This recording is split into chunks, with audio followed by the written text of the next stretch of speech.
And of course, last year's national.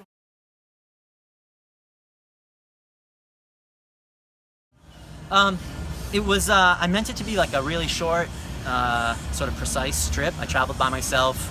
I flew in late on Thursday to Atlanta, drove here, got in pretty late, but had one day to just go recon the road race course, which I've done a bunch of times, but it's been a while since I've been around the loop, and I wanted to get a good look at it again and make sure I had my plan straight for the race. But logistically, everything was great. My hotel was great. It was close to everything. The courses were great. Everything that I was hoping for, really. So how'd you end up doing this week? I won the road race on Saturday, which I really couldn't be happier about. I think people were maybe surprised that I won or were not expecting me to be in contention for that race, but I was 100% focused on that road race. I did not train for the crit necessarily.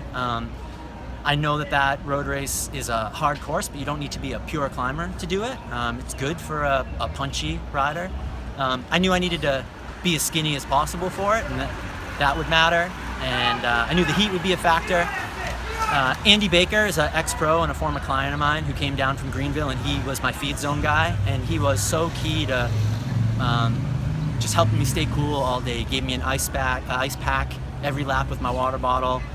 Other guys were cracking, covered in salt, and I was, I peed 3 times during the race, and that just let me know that I was really on top of everything. Right on. So I got a question. So you have like the most active retirement of any retired racer that I've ever known. So what's up with that? Well, it's important to differentiate between quitting and retiring, and so I knew I was at the point where I couldn't maintain the lifestyle required of a professional. I didn't want to travel anymore. I couldn't count on being healthy anymore. I was 43, and I thought this would be a good place to stop. I want to stop before I have to, but I needed to give my body a break. I had a lot of muscle imbalances and back pain, and racing a full season across and a full season of road was getting harder and harder to do, and I just wanted to spend some time with my wife. And then of course we decided to open up the window for having kids, and she got pregnant right away, and so once she was pregnant, that really confirmed that it was time for me to stop. I think in terms of staying active, I didn't want to quit bike racing. I still love riding and I love racing. I had to deprioritize it. Being a dad and a husband is my first priority, along with running my coaching business, but I'm able to ride about 10 hours a week. I still do all the same intervals that I always did. I just don't ride as many hours as I used to. And that seems to be a good recipe for, like good mental health, like right. Feeling good, and being fit enough to compete in the races. I feel as strong as I ever did. Right. Surprising, but being happy at home contributes a lot. So what kind of music do you listen to get inspired? What was on your sound list for this trip? I often listen to my whole music library on shuffle because I have so much different music. But I actually was listening to a lot of Boogie Down Productions right on. In the week before. And there's a lot of good like underdog style attitude, like we're gonna come in swinging type right. theme songs that got me motivated a little bit this week. So yeah, Boogie Down Productions was the theme for the week.